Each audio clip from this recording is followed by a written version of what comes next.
If you're planning a sale for Black Friday or Cyber Monday, then you need to watch this video. Because if you don't understand your discounting economics, there's a good chance you'll be selling your products at a loss. Yes, you could crush your top line sales targets, but you could be left with no profit to show for it. In this video, I'm going to share with you how to calculate the unit economics of your product and how to set a discount budget for your next sales campaign. Let's begin. Revenue is a vanity metric. You could be having record sales months, but if you're not generating a healthy contribution margin from these sales, then there's a risk that you will have no profit left to show for it.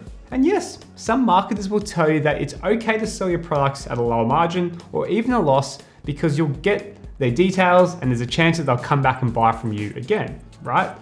Well, that's assuming you can actually get repeat orders and that your customers aren't rebuying from you because of a Facebook ad. The reality is that unless you have a subscription business model, calculating lifetime value on your customers is near impossible. You rely on a bunch of made up assumptions, which are assumptions. The truth is that you don't actually know. Now, I don't know about you, but I'm all about making money from each product I sell. It takes the risk out of it altogether. Okay, so let's talk about how discounting can kill your profit.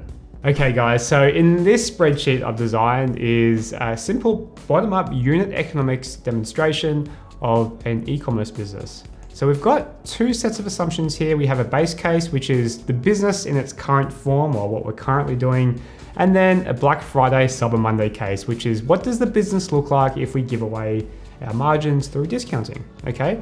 So in this example, we're assuming that this business does about 1,000 orders per month. The gross profit margin is about 40% after considering the cost of goods sold, the packaging, merchant fees, and shipping. We have some other fixed costs like their wages and their rent and all the other good stuff. And so basically what we're left with is a 12.5% profit margin. So on 1,000 orders a month, at $100 of AOV, this business does $12,500 of net profit. Now, let's have a look at what happens if we discount. Now, as you can see in this Black Friday, Cyber Monday case, at the moment, the profit is the same, right? We're just assuming that there is no discount. But what happens if we give away a 15% store-wide sale across our campaign, right? So we're gonna do 15%. Now, notice how this directly impacts our gross profit margin. So our gross profit margin has gone from 40% down to 30%. And what we can see here, because we've given all our profit away in the form of discounts, this company is now losing money, right? We're actually losing money by discounting by 15%. And we've basically lost $14,000 from the base if we didn't discount compared to the scenario where we do discount by 15%. So you see my point? You could be crushing sales, but if you're selling your products at a tiny margin or even a loss, you're probably going to lose money. Okay, keyboard warrior, I know what you're thinking. This model assumes that there's no new growth in orders and AOV under the discount model. You see, the common argument with the discount tactic is that a business can make up the loss in margins by increasing the sales volume. In other words, if I discount my products, I should sell more volume to make up the loss in margin, right? Well, technically, yeah, that is 100% correct. So the $1 million question is, how many extra sales do I need to make for every percent that I discount? Okay, well, lucky for you, I've crunched the numbers. This spreadsheet demonstrates the additional unit sales required for every percent of discount that you provide to your customers. Okay, so in this example, we can assume the same example where this brand sells 1,000 orders of product a month at a 40% gross profit margin.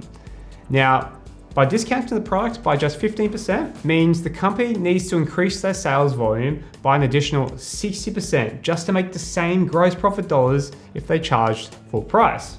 In other words, instead of selling 1,000 units at the full price, the business now needs to sell 1,600 units to make the same gross profit dollars at a 15% discount. So, the question is, how can you ensure that you protect your gross profit margins while discounting? Well, it's about building tactics to ensure that you can maximize AOV. And you can actually guarantee higher AOV with a tactic called bundling. So our advice is to build campaigns centered around forcing a higher AOV to cover the discount. Spend and save campaigns are an excellent way to ensure your customers are achieving an AOV hurdle before getting any sort of discount from your store. So rather than putting a blanket 20 or 30% discount across your entire store, consider setting AOV hurdles for your customers so you can guarantee a profitable discounting campaign. So if you're running a Black Friday campaign, it's vital that you set a discount budget so that you're not left with lots of sales but no profit to show for it. If you're interested in learning more, check out our free training session on profitable discounting.